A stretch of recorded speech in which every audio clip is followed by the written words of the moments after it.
ይህ መንፈሳዊ ትረካ የታላላቁን ቅዱሳን ሰማዕታት አስደናቂ የተጋድሎ ታሪክ፣ የተቀበሉትን መከራ፣ የታላቁን መልአክ የቅዱስ ገብርኤልን ጥበቃና ለአሁኑ ዘመን ክርስቲያኖች የሚሆኑ 5 ታላላቅ ትምህርቶችንና ተግሳጻትን ያካተተ ነው። በስመ አብ ወወልድ ወመንፈስ ቅዱስ አሐዱ አምላክ አሜን።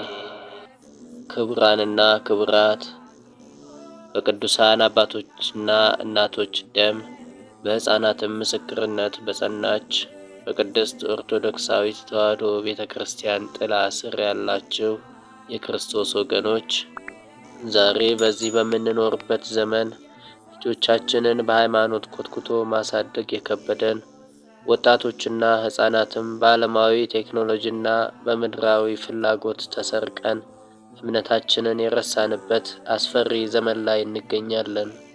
ነገር ግን በቤተ ክርስቲያን ታሪክ ውስጥ ዕድሜው ገና 3 ዓመት ሲሆነው ከእናቱ ቀድሞ መከራውን ለመቀበል የሮጠ በነገሥታት ፊት ቆሞ መለኮታዊ ዕውቀትን የመሰከረና የእናቱን ልብ ያጸና ታላቅ ሕፃን እናገኛለን። በቅድስት ኦርቶዶክሳዊት ተዋሕዶ ቤተ ክርስቲያን ታሪክና በሰማዕታት መዝገብ ውስጥ የእናትና የልጅን ፍጹም መንፈሳዊ ፍቅርና የሃይማኖት ጽናት በታላቅ ታምራት የገለጠ ዕድሜው ገና 3 ዓመት ሲሆነው በሕፃንነቱ አንደበቱ ተከፍቶ መናፍቃንን ያሳፈረና ጨካኙን ንጉሥ እስክንድሮስን ያንቀጠቀጠ ታላቁ ሰማዕት ቅዱስ ቄርቆስ እና እሱን በቅዱስ ወተትና በሃይማኖት ኮትኩታ ያሳደገችውና መከራውን በአንድነት የተቀበለችው ብጽዕት እናቱ ቅድስት ኢየሉጣ ናቸው። እነዚህ ቅዱሳን ሰማዕታት በጋለ የናስ በርሜልና በፈላ የሰም እንቁላል ውስጥ ተጥለው በእግዚአብሔር ኃይልና በቅዱስ ገብርኤል ረድኤት ከጥፋት የዳኑ ስማቸውን ለሚጠራና በበዓላቸው ቀን ለሚዘክር ሁሉ ጽኑ ቃል ኪዳን የተሰጣቸው ታላላቅ የጽናት መብራቶች ናቸው። በቅዱስ መጽሐፍ መዝሙር 8 ቁጥር 2 ላይ የተጻፈው መለኮታዊ ቃል እንዲህ ይላል፣ ከሕፃናትና ከሚጠቡ አፍ ምስጋናን አዘጋጀህ። ይህንን ቃል በተግባር የገለጠውና በጨካኙ ንጉሥ ፊት የአምላክን ልጅነት በታላቅ ታምራት የመሰከረው ሕፃኑ ቅዱስ ቄርቆስ ነው። ዛሬ በዚህ ትረካ በጥልቀት የምንመለከተው የዘመናችን ወላጆች፣ ወጣቶችና ምዕመናን እውነተኛ የሃይማኖት አደረጃጀትን፣ የጽናትን ኃይልና የመላእክትን ተራዳኢነት ልንማርበት የሚገባውን የቅዱስ ቄርቆስንና የቅድስት ኢየሉጣን ገድል ነው። እስከ መጨረሻው በጥሞና አብራችሁኝ እንድትቆዩ በክርስቶስ ፍቅር ጋብዛችኋለሁ። ስደትና በንጉሡ ፊት መቆም። ቅድስት ኢየሉጣ በሮም ግዛት በታላቋ የአንጾኪያ ከተማ የምትኖር እግዚአብሔርን የምትፈራ ባለጸጋና ክቡር ሴት ነበረች። ወንድ ልጅ በወለደች ጊዜ ስሙን ቂርቆስ አለችው። በ304 ዓመተ ምህረት አካባቢ ጨካኙ ንጉሥ ዲዮቅልጥያኖስ ክርስቲያኖችን በጭካኔ ማሳደድ በጀመረ ጊዜ ቅድስት ኢየሉጣ ሃይማኖቷን ለመጠበቅ ስትል ሀብቷንና ክብሯን ትታ ሕፃኑን ልጇን ይዛ ወደ ጠርሴስ ከተማ ተሰደደች።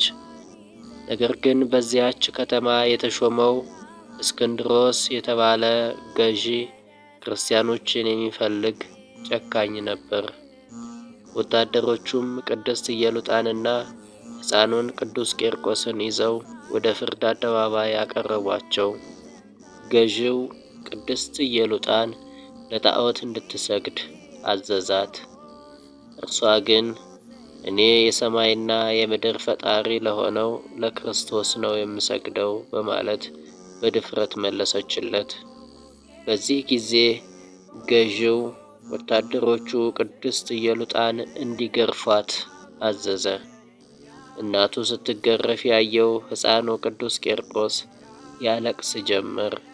እስክንድሮስ የሕፃኑን ውበት አይቶ ልቡ ስላዘነ ከእናቱ እቅፍ ነጥቆ በጭኑ ላይ አስቀመጠውና ምድራዊ ጣፋጭ ነገሮችን እየሰጠ ሊያባብለውና እምነቱን ሊያስለውጠው ሞከረ። የሕፃኑ ተአምራዊ ምስክርነትና የናስ በርሜል። ነገር ግን የሆነው ነገር የሰውን አእምሮ የሚያስደንቅ ነበር። ዕድሜው 3 ዓመት ብቻ የነበረው ሕፃኑ ቅዱስ ቂርቆስ በገዢው ማባበያ አልተሸወደም።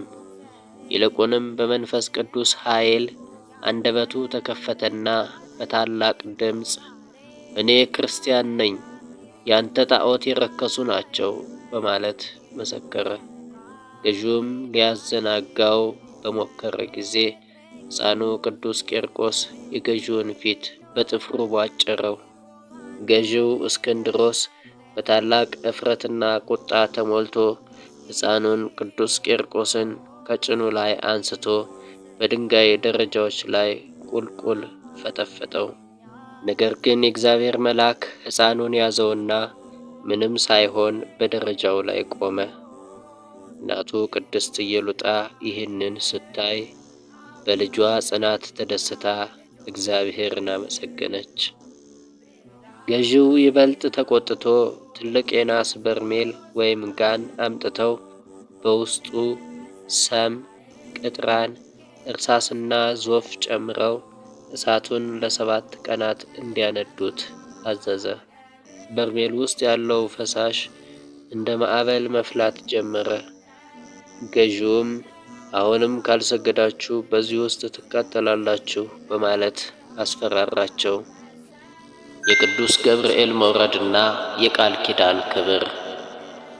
ወደ ጋለ የናስ በርሜል አጠገብ በደረሱ ጊዜ የፈላውን ፈሳሽ አስፈሪነት ያየችው እናቱ ቅድስት ኢየሉጣ ለጥቂት ሰዓት ሰብአዊ ፍርሃት በልቧ ገባና ልቧ ተረበሸ። ይህንን ያየው ሕፃኑ ልጇ ቅዱስ ቂርቆስ የእናቱን እጅ አጥብቆ ያዛትና እናቴ ሆይ አትፍሪ፣ ይህ እሳት ጥቂት ሰዓት ነው፣ የሚጠብቀን ግን የዘላለም ክብር ነው። የኖህን መርከብ የጠበቀ እሳቱን ያበረደ አምላክ ከእኛ ጋር ነው እያለ እናቱን አጸናት። ሁለቱም እጅ ለእጅ ተያይዘው ወደ ጋለውና ወደ ፈላው የናስ በርሜል ውስጥ ተጣሉ። በዚያች ሰዓት ግን ሰማያት ተከፈቱ። ታላቁ ሊቀ መላእክት ቅዱስ ገብርኤል በታላቅ ክብርና ብርሃን ከሰማይ ወረደ። የብርሃን በትሩን በበርሜሉ ሰደደው። የፈላውንና የሚያቃጥለውን ፈሳሽ ወደ ቀዝቃዛና ጣፋጭ ውሃ ለወጠው። እሳቱም ጠፋ። ቅዱስ ቂርቆስና ቅድስት ኢየሉጣ በበርሜሉ ውስጥ ሆነው እግዚአብሔርን በዝማሬ አመሰገኑ። ሕዝቡም ይህንን ታላቅ ተአምር አይተው የቂርቆስ አምላክ እውነተኛ ነው እያሉ አመኑ። በመጨረሻም ጌታችን መድኃኒታችን ኢየሱስ ክርስቶስ ለሕፃኑ ቅዱስ ቂርቆስ ተገልጦለት ታላቅ ቃል ኪዳን ሰጠው። ቂርቆስ ሆይ ስምህን የጠራውን መታሰቢያህን ያደረገውን በስምህ ለችግረኛ ውሃ የሰጠውን ሁሉ በሰማያዊው መንግሥቴ እምረዋለሁ አለው። ከዚህ በኋላ በሰይፍ ተሰይፈው የሰማዕትነት አክሊልን ተቀበሉ። መንፈሳዊ ትምህርቱና ተግሳጻቱ። ወዳጆቼ የሕፃኑ የቅዱስ ቂርቆስና የብጽዕት እናቱ የቅድስት ኢየሉጣ አስደናቂ ሕይወትና መሥዋዕትነት ለእኛ በዚህ ዘመን ለምንኖር ክርስቲያኖች ምን ያስተምረናል? የአሁኑ ዘመን ክርስቲያኖች ከቅዱስ ቂርቆስና ከቅድስት ኢየሉጣ ሕይወት የምናገኛቸውን 5 ታላላቅ ትምህርቶችን እንደሚከተለው አቀርብላችኋለሁ። አብራችሁኝ ቆዩ። አንደኛ፣ ልጆችን በሃይማኖትና በቅድስና ማሳደግ። ዛሬ ብዙ ወላጆች ለልጆቻችን ምድራዊ ትምህርት፣ ሀብትና ፋሽን ተከታይ እንዲሆኑ እንጂ የቤተ ክርስቲያንን ትምህርትና ሃይማኖትን አናስተምራቸውም።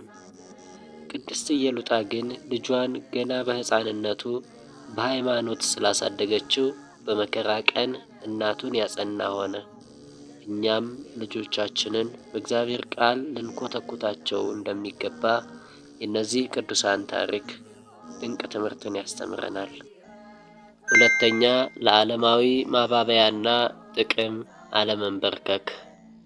ዛሬ ጥቂት ምድራዊ ጥቅም፣ ገንዘብ ወይም ጊዜያዊ ምቾት ሲሰጠን ወዲያውኑ ማንነታችንንና እምነታችንን ለመለወጥ አንፈራም። ሕፃኑ ቅዱስ ቂርቆስ ግን የንጉሡን የጭን ማባበያና ምድራዊ ስጦታ ናቀው። አላፊውን ጥቅም ለዘላለማዊ ክብር ልንለውጠው እንደማይገባ የእነዚህ ቅዱሳን ታሪክ የሚገባ ድንቅ ትምህርትን ያስተምረናል። ሶስተኛ፣ እርስ በርስ መደጋገፍና መተጋገዝ። ዛሬ በቤተሰቦቻችን መካከል መከፋፈል፣ አለመደጋገፍና አንዱ ሌላውን ለፈተና አሳልፎ የመስጠት ሁኔታ ይታያል። እናትና ልጅ በመከራው አደባባይ እጅ ለእጅ ተያይዘው ጸኑ። ልጅ እናቱን አበረታት። በቤተሰብ ውስጥ አንዱ ሌላውን በመንፈሳዊ ሕይወት ሊያጸናው እንደሚገባ የእነዚህ ቅዱሳን ሰማዕታት ታሪክ ድንቅ ትምህርት ያስተምረናል። አራተኛ፣ የመላእክትን አማላጅነትና ጥበቃን ማወቅ። በዚህ ዘመን የቅዱሳን መላእክትን ተራዳኢነት፣ አማላጅነትና ጥበቃ የሚጠራጠሩና የሚያቃልሉ ብዙዎች ተፈልፍለዋል። ቅዱስ ገብርኤል ከሰማይ ወርዶ እሳቱን ያበረደበት ተአምር እግዚአብሔር ለሚታመኑት መላእክቱን ጠባቂ አድርጎ እንደሚልክ ጽኑ ማስረጃ ነው። አምስተኛ፣ የቅዱሳንን ቃል ኪዳን ማክበር።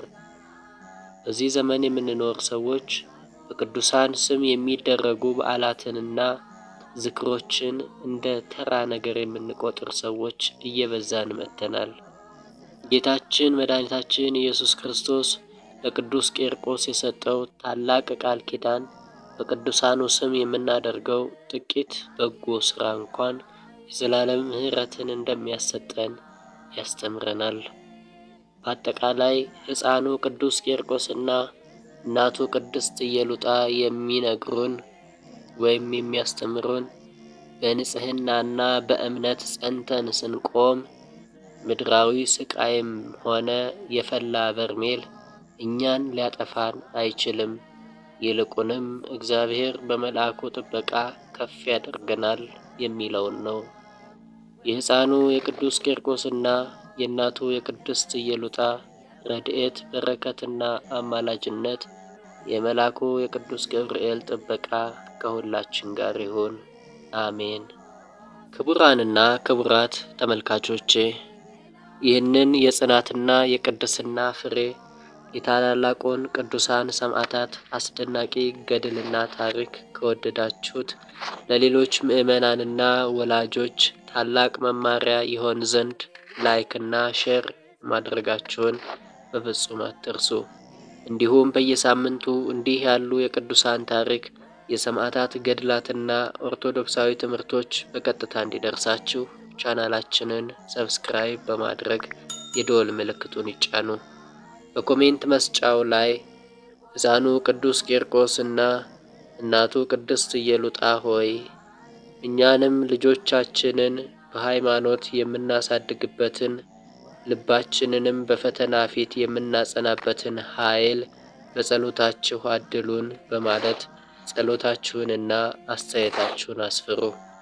ወስብሐት ለእግዚአብሔር ወለወላዲቱ ድንግል ወለመስቀሉ ክቡር አሜን።